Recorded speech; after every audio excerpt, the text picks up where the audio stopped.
What's up, everybody? Three into possible. NFL is here, so we at least have something to get us to the NBA season. It's been a crazy Yes, NFL sir. day. But fellas, how we feeling? Been a minute. We're trying to space these out a little bit as we get closer and closer to the season. There's not as much to talk about. But how we doing? Tired. Starting to show off with something next. Yeah, yo. You know what I'm saying? The reality, man. All right, we don't got a lot to talk about Yeah, today. you're probably gonna talk about the Lakers. That'll make you sad. Oh well, we gotta talk a little Lakers because the Lakers are the only team making moves these days. But we do have some bad. We have some bad news that we have to kind of start the show off with. Robert Sarver, the owner of the Phoenix Suns and Phoenix Mercury, the WNBA team, has been fined $10 million and suspended for an entire year from both operations. There's been a good amount discussed with this one. You know, a lot of people are saying that they think he's getting off light, especially with, how everything went with Sterling and the Clippers. There's people alleging that this is worse. So I'm kind of interested to see your guys' feedback on this one, your response to it. Robert Sarver has been in trouble because he created a hostile work environment, a lot of misogyny and racism, and probably a good combination of the two as well. So not a good look. The Suns had been doing a lot of positive things on the basketball court, but they apparently do have a piece of shit that is an owner. So, Joe, I'll let you kind of start this one off. Like, how do you feel about Sarver, the punishment? Does it fit? Does it fit the crime essentially? I'm cool with the 1 year suspension. 10 million is nothing to me. You gotta charge him more than 10 million. But I get in the bylaws and in the guidelines. I think that's the max you can charge an owner. Yep. If I remember correctly. So it's what it is. But I mean, come on. At the end of the day, the other owners in the NBA are looking around and saying this could easily be me. So if they go hard on him, next thing you know, everybody's going to come out the closet and everybody gone. I mean, similar situations happened in the Dallas Mavericks, and Mark Cuban said, "Okay, I'm going to fire everybody, and I'm going to have a whole bunch of women, and we're going to turn this perception around." Like, just because what happens with billionaire owners, they got the power. I think they can take advantage of people and say whatever they want to. I mean, at the day, what is Adam Silver going to do? He can't fire or get rid of his boss. So I think people taking shots at Adam Silver's kind of weak as well. Yeah, Joe, and I'm glad you brought that up because that's the very important context. I think a lot of the people that are, I think, rightfully upset, with what's going on. Adam Silver himself cannot remove Robert Sarver. Like when Donald Sterling got kicked out, that was the owners came together because they knew that the players were going to be pissed and they didn't want to deal with the repercussions of what the players might do. So the owners had to come together to kick out Donald Sterling. And at the time, I believe that was still David Stern. I think David Stern probably did a good job of communicating that he was very okay if they got rid of Sterling and kind of created an environment where the owners were. I would say that the owners, it didn't. At least when I look back on it, I don't remember it like being overwhelming. It's like, oh, the owners banded together to kick him out. Like it was just a very collective thing. I think David Stern and most importantly the players did a good job of making that happen. But Devion, what was your kind of thoughts on this whole Robert Sarver thing with the Suns and Mercury? Yeah, typical shit. So it's just like he's just a rich asshole. That's all. Like I get why people might get mad that he's not, like banned, but you do it. What's his name? Sterling. Yeah, you did it to him. He's the first one, obviously. If this was the first time it had happened, he'd probably be gone. But it's not. So, they made an example. They go, if it happens again, then they go get him out. So obviously, they doing a deep investigation. They didn't think it was gonna be like, warranted to get him out. So, I ain't mad about it. You gave him the harshest penalties that you can give him. And if he fucks up again, yeah, you gonna sell your team. But I think he's just been just a rich motherfucker with money, and just what I'm saying. Just when you used to having that much power, you get away with a lot of shit. And it's probably the first time he didn't got a slap on the wrist in a while. So it's just like a little wake up call. So I get it, but I'm cool with the punishment. You can't kick all of them out like Joe said. Go kick you gonna kick all of them out? Like, I mean, I think like, if every owner is acting like Robert Sarver, then there's a much bigger issue we need to tackle. Like, I get what you're saying. Like, yeah, yes, you get what I'm saying? if it was simply as like, oh, the Suns organization was a toxic place to work, sure, I understand what you're Yeah, saying. Is like none of the owners Mhm. are gonna do that. They are probably none of them are probably that hands on with their teams to even really know. Like Joe, you brought up a good example with the Mavs. Like Mark Cuban's probably the most or at least top three most like hands on, and I doubt yeah, he even honestly was like in the day to day in the office with that team, like seeing how the CMO interacts with the CFO and how they interact with the VPs and how the VPs interact with them. Like I yeah, doubt it. I work in sports and I've worked for teams. I have seen the owner of that given team, I think once. So like I don't think that like I don't think everyone necessarily has that same understanding of like the interaction, especially when you're talking about these billionaires. But I think Sarver is a little different. So I'm gonna just again these are allegations, and the difference with Donald Sterling is we had the audio. yeah. Um, Can't but deny that one. it is alleged that Sarver said to Earl Watson, who was a former coach for the Suns, former player as well, using the N word in front of him, like it's just not a problem. So it's the same. It's a similar situation.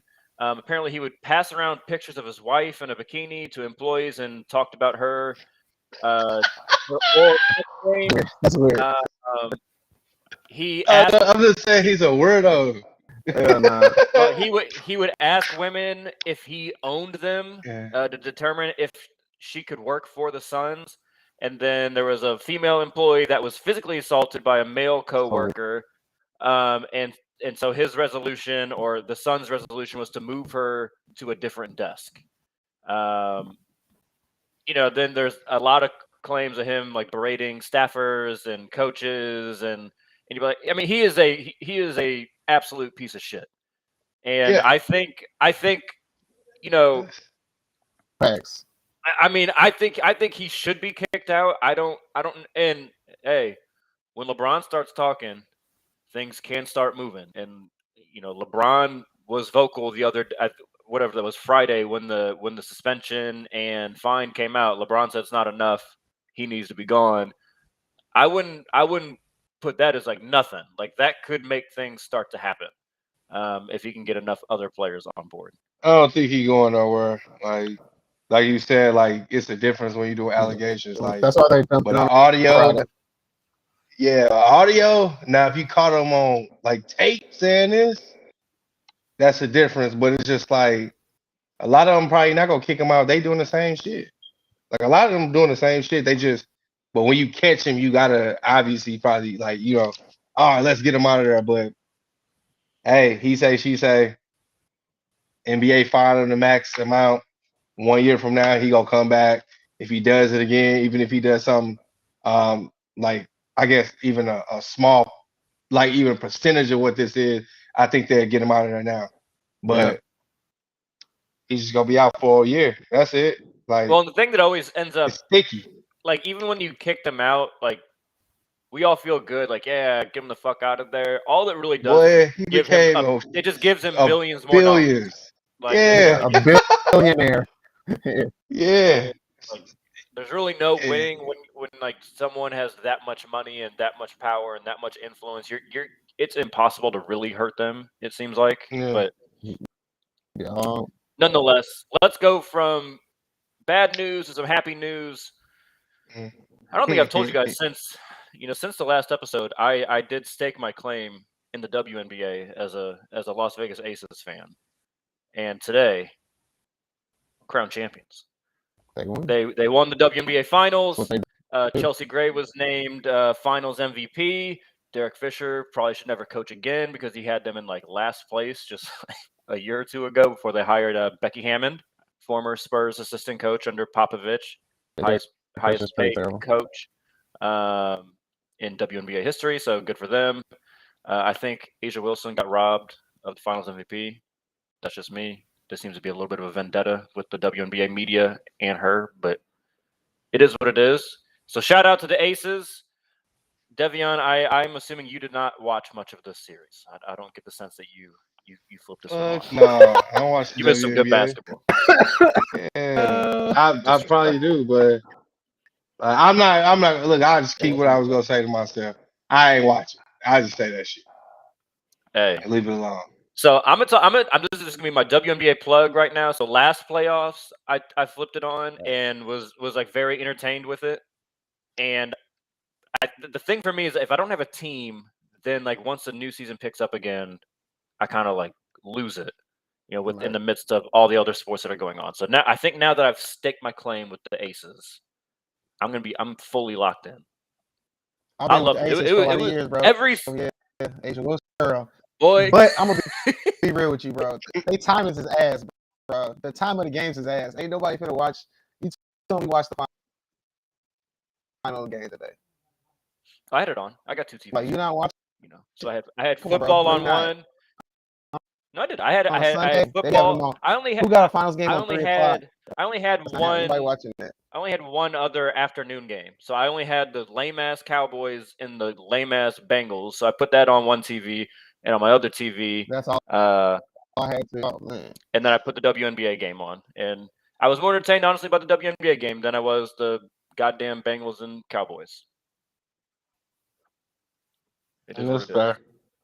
Actually, you're probably right. You're probably right about that because that game's terrible games on TV today.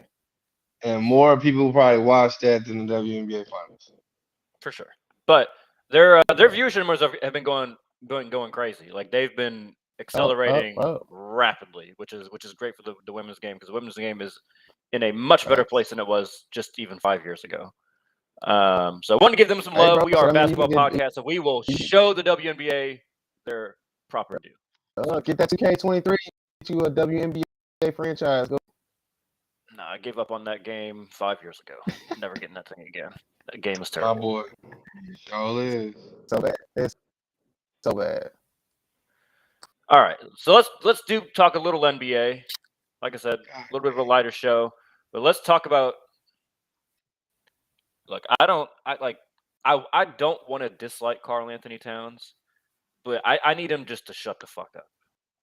Like, the more this man talks, the more irritated I get with him.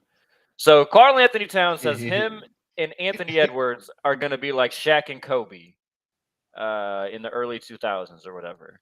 So I'm going to let the OG Lakers fan, Devion, I'm going to let you take this one. Or at least I'll let you start this one. And then, Joe, you can follow Devion. Hey, man, your reaction, Devion.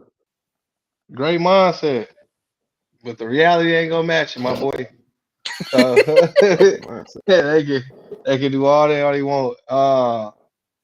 I'm cool with like Edwards. I think he could be, you know what I'm saying, something nice, but Cat, bro, you over with, bro, you soft. Like it's not happening. Like you just compared yourself to the most dominant person we've ever seen. You nowhere near as dominant as he is. You don't even play the same type of ball. Like even if you score 30 and 30, y'all still losing.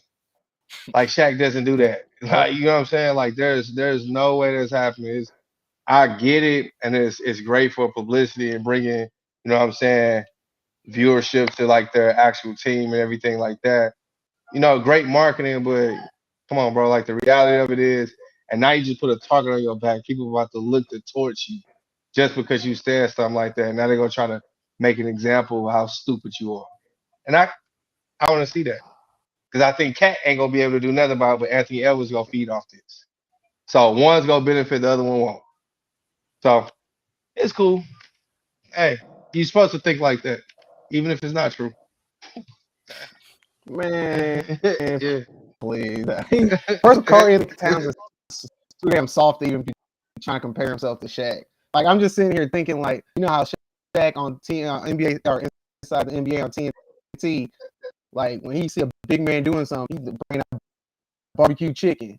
Have you ever heard him show Karl Anthony Towns highlight and say barbecue chicken? Not once, because the dude's soft. He ain't got no like that to get his name up there like Shaq, Kobe, and Kwame Brown, but definitely not know Kobe. That's crazy to me, bro. That's ridiculous. The boy's soft. No way. It said Kobe and Kwame Brown. Oh, that's a good comparison. Oh my god. That's a good one. Oh, I wasn't ready for that.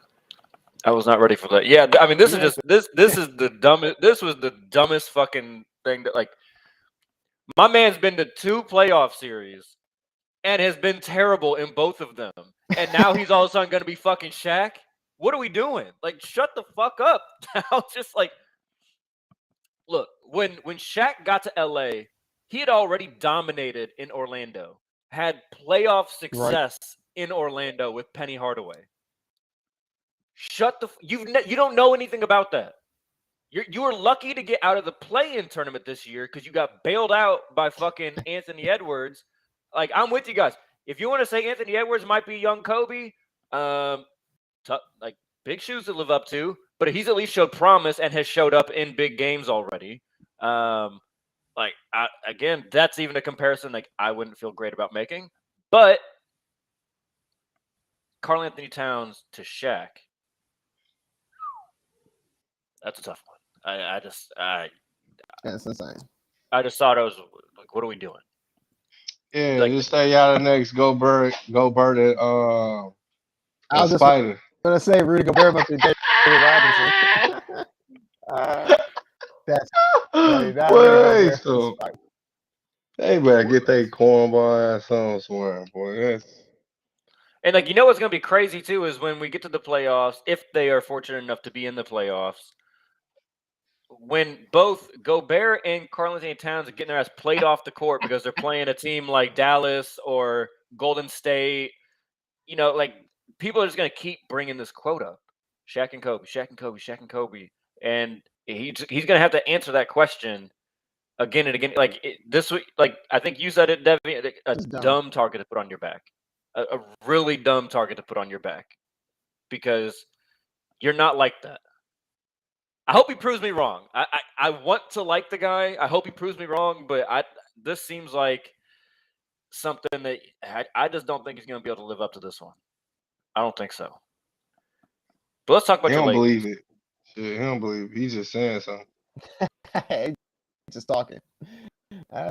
Laker Nation, baby. Dennis Schroeder going back to the Lakers. Joe, you look so happy. Talk to me about it. Just don't make no sense. Like, we literally got 3 point guards and none of them can shoot. Like, I'm so confused. None of it making any sense to me at all. Like, I don't even know what to say. Are they for straws now? Like, we gotta entertain somehow. Like, who's in charge of putting this team together? Because none of it makes sense. Like, how like, you're gonna have Schroeder and Beverly at the same time, or you have Schroeder and Westbrook at the same time, or you have Westbrook and Beverly at the same time. That don't scare me whatsoever, defensively or offensively. Like, it just don't make it's stupid. It makes zero sense. I don't know what they're doing over there, but they wasting some years of LeBron and Anthony Davis healthy. It ain't gonna matter because they supporting Cass's ass. Like, I don't know. There's zero. Like, they just need to scrap it and start over because that's suing. Devion, what you got? Hey, man, I think we just doing everything we can just to fill some roster spaces, bro. Cause so we got Westbrook, Schroeder, and Beverly. I don't even think they'll even like Westbrook and Schroeder. All right, but like all 3 of them, I don't even see how that works out. Like, they all play the same style of basketball. Like really play a lot of same. It's just like lesser tiers. Just literally went from A, B, and C of the same type of player. That's it. Yeah. So it's just like, and I guess you can trade some of them. Like if this is later on down the line, trade and use this to get some trade pieces, but it's still not gonna be great trade bait. You're gonna have to put them in four other players just to get somebody decent. And I don't know. It's just not good for like the Lakers to me, man. Like it wouldn't even want me like make me want to play for them. Like I just have no confidence in like the GM moves. Like LeBron going there, it's like, all right, cool, you did that, but since then it's just like you ain't really done anything to help us be the Lakers anymore. We're just an LA team playing right now. So it's just like, all right, bro, Schroeder was cool 3 years ago, but not right now. Like 3 years ago, I would have been cool with this. I ain't gonna lie, I would be like, all right, yeah.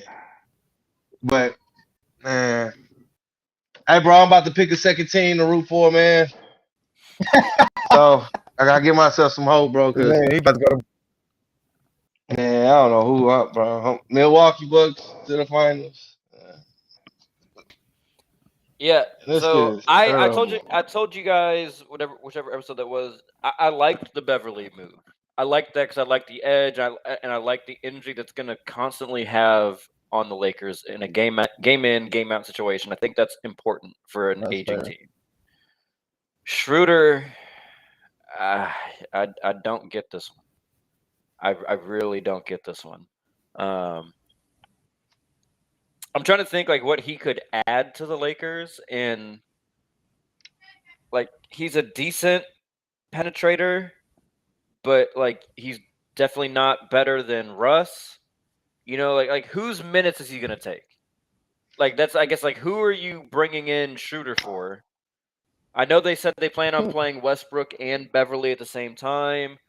They got And like a guy that I feel like a lot of people are forgetting is on the Lakers is Kendrick Nunn. Kendrick Nunn. Like Oh, Kendrick Nunn is just like already like a better version of Schroeder. So I'm just like I don't know like maybe Way better. is that knee like that fucked up that he's not going to be able to play again this year? Like I doubt it. So like I'm just like I'm trying to wrap my head around this one, and I'm just like I'm drawing blanks, guys. Like Bro, they filling out spots, bro. That's it. it feels like they made a move just to make a move. But like if you look at the remaining free agents, like I would have rather them spent that roster spot bringing Carmelo back. Like at least there's like a little size and some versatility, position versatility with yeah. Carmelo. Like you know what I mean? Like there's like there was just Cool with that. other pieces that you could have brought back that are all like the same probably caliber player, maybe even a little better than Schroeder. Why do you feel like you need 18 point guards? Like what are we doing? Like if you're trying to make a team like a last run or two with LeBron, like get some people that fucking fit with them. Like I don't know, like I have to imagine like a guy like Duncan Robinson was probably very available to be traded for. And maybe they're waiting to the deadline or something, but like go get a shooter. Like go get like find somebody that can shoot the rock to spread out the floor for the Lakers. Like you just keep bringing in all these people that are iffy at best 3-point shooters that are so shot creators at this stage of their career. I don't get it. I don't get it. Shooter brings you nothing defensively. Like he's a revolving door on defense. This one made me a little mad when I saw it. Go Like, back. I don't want LeBron. Hawks. I don't want LeBron to go out sad. I want LeBron's last couple years to be, solid. And I don't feel like this is setting him up for much success. It's gonna be like a Cleveland team in his early years. What it looked like. Yeah, he gonna go back. Might as well go back to Cleveland and retire. Ain't like he gonna make no moves here. So sign that dumbass extension with y'all. But all right. So one thing I want to get from you guys as we're getting closer to the season starting, I think we should do this every couple episodes or so. But a team that is interesting to you, a team that you're going to keep your eye on. So not like the Bucks or the Warriors, but a team that maybe had moderate success last year or even was not very good last year. I want to know a team that you are keeping your eye on. Devion, you always surprise me, so I'll let you kick it off. This was kind of hard. So are we talking about just like playoff run or just like maybe go to the finals type shit? I don't think you need to set the bar that high for. I'm just a team that I think All right. maybe like people that watch the NBA might not think of before the season that you think could be either whether it be fun to watch or just show good improvement from last year. Like you can take this wherever you want. Just Okay. want to highlight some teams that we probably don't talk about as much as the teams that are consistently competing.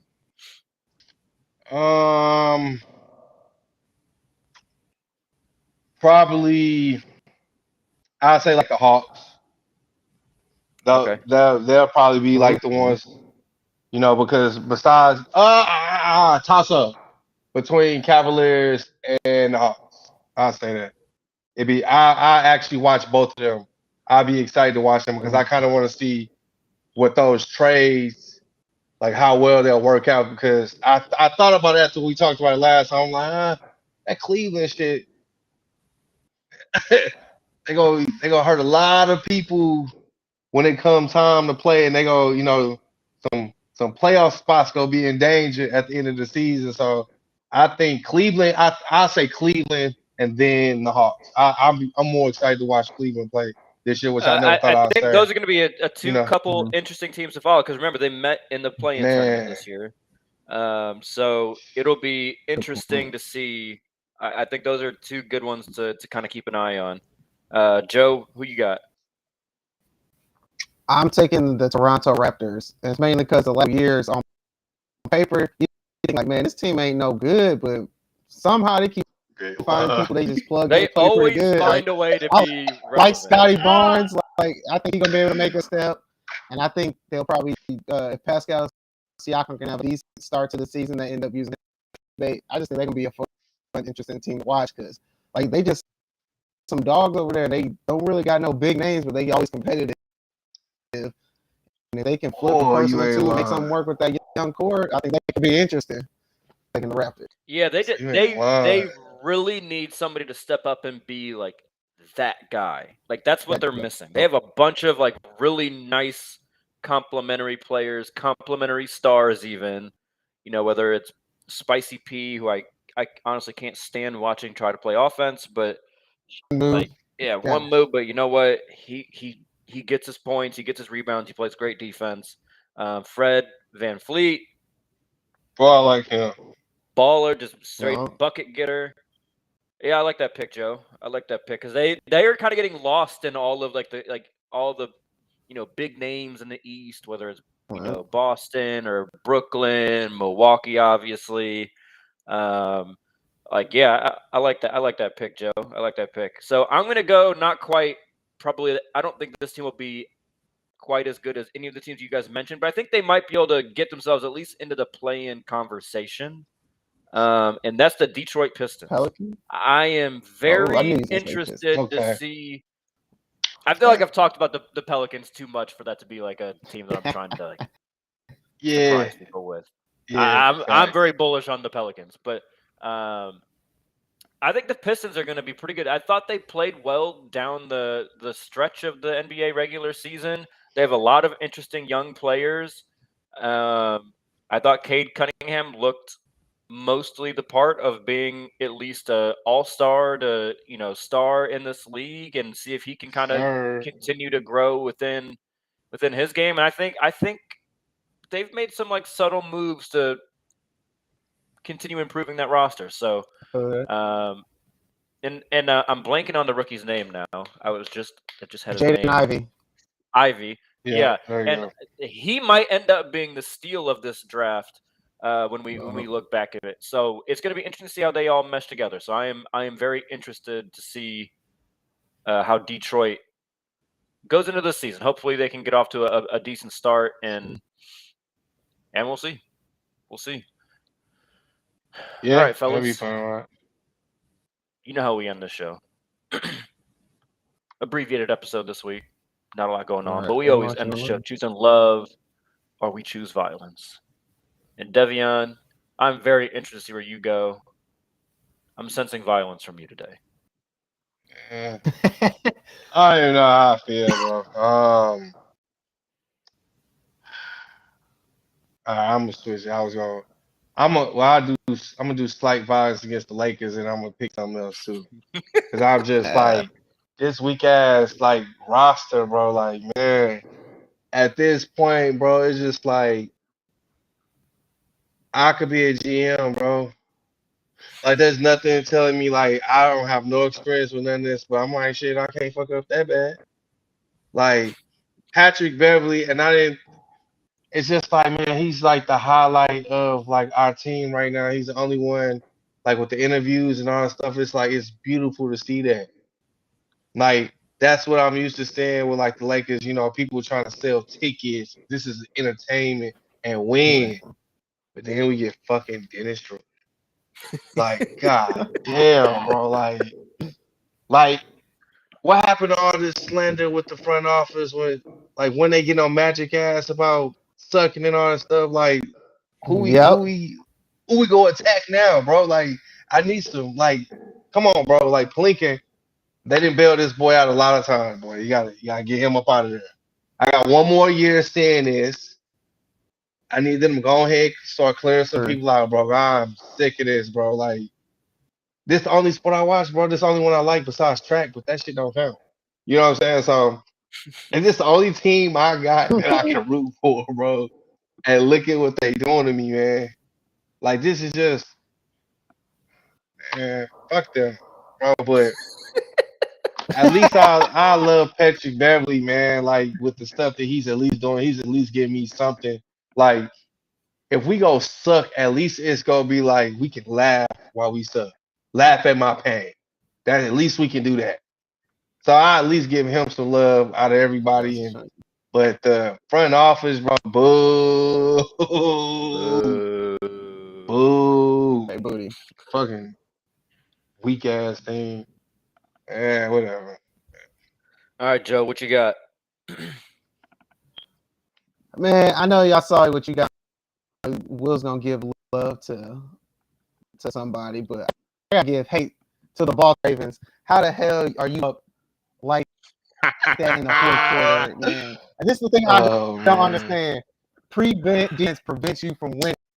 I don't understand how you can dominate for freaking an hour and a half. Don't start sowing bullshit like that. Ridiculous. There was no prevent defense being played by the Ravens. Ridiculous. There was no defense. Nothing. It was awful. Absolutely terrible. I just don't understand. And now we got to hear people talking about Tua clutch. He back. He this. See that. No, that's just bad coaching. It's terrible coaching. Fucking terrible. Garbage. And Lamar Jackson is so much better than that. That's why Lamar Jackson balled out, get done because his teammates suck. Man. If I see him throw the ball to Bateman one more time, Lamar was going this is just crazy. Pathetic, bro. He ain't got no help, man. It's ridiculous. Bateman's about the only receiver he got, and Bateman is fucking tough though. Like, he is tough. Yeah. That boy's release off the line of scrimmage is something nasty. His little 75-yard touchdown. I mean, he fucked up a top 3 corner in the NFL and Xavier Howard. Like, he had X looking lost. I was like, God damn. But no, fuck you. It's all love to Tua, baby. No. It's still love to Tua. Come on. That's what we're going. 469 yards, 6 touchdowns, Joe. You're not explaining or excusing or, oh, well, this and that, blah, blah. I'm not trying to hear that bullshit. Not anybody else going out there and throwing up damn near 500 yards. How did he look before the last freaking 10 minutes of the game? He was looking pretty good the whole game. He had the one bad. He was looking average until they let Tyreek Hill go nuts. Nah, he had the one dumbass interception that he threw into double coverage to trying to get Waddle going down the field right before halftime. But besides that, he was moving the ball up and down. And his touchdown to win the game too, man. That was luck. If Waddle didn't make that adjustment. That was wild. Do average. Boy, see, I ain't gonna give him that love. no. Average. See, this is how you can you're already outed as a hater. There's no way in hell you can try and call somebody average after they threw for 469 yards and 6 touchdowns. Tyreek and Waddle both had 150 plus in this game and 2 touchdowns. And the first touchdown to Hill underthrown. That was in a meaningless Week 17 game. This is not the same. This is not the same. This was in big boy time. Nah. 2-0 is what the Dolphins are, Joe. And Tua leads the NFL in passing yards. Tua leads the NFL in passing touchdowns. Tua rubbing his nuts all over your fucking forehead, Joe, and all the rest of you Tua haters out there, dunking on all of y'all. The apology tour starts now. Tua's taking off from here, baby. It's so ridiculous. It's over. It's over. Shout out to Mike's Gritty though. That was great. Let's throw that in there too. That shit was hilarious. That was. Oh my god. Another fucking dime of a throw where only Gesicki could go get it, and then a fantastic toe tap there in the back of the end zone. That was just one of the 6 touchdowns, Joe. And another fun fact for you, I believe it was at least 4 or 5 of the 6 touchdowns that Tua threw were on third down, third and long, and most of them balled out. And I'm not gonna let you get away with that too. You try to say they're playing prevent defense. They were bomb blitzing the fuck out of Tua. And when they were on offense, they were being aggressive as fuck. They were up 21 or 14, had 4th and 1. Yeah, they was tripping. And they went for it. Like they were still playing. This was no bullshit garbage time. None of that. Call. What's that? We'll see. We'll see. 2-0. They got a black head coach, so I'm cool with it. I guess I can ride with it, even though he doesn't identify as black. Multiracial is what he said. Biracial, whatever he said. I don't. Stupid ass. Right. One drop rule, baby. One drop rule. Exactly. In America, at least. I would say Mike McDaniel though is like a rare case where he actually probably looks more white. Like he could pass he would pass as white. So if he didn't say nothing, see why. No. Yeah, I would have thought he's a white guy if no one told me that. But nonetheless, he probably did too. Doing his the thing. Journalist that found it, he was probably like, "Fuck! Now I gotta explain this." All I know is Dolphins got black GM, black coach, non-white quarterback, and we're winning. I mean, that's what happens when you get caught trying to get your last black coach to throw games. The way to cover. Fuck Stephen. Lawsuit. Like, I didn't want to have to talk about Stephen Ross, Joe. Fuck Stephen Ross, stupid bitch. Robert Sarver's probably his best. 3 and a possible. We're out. We'll end it on that one.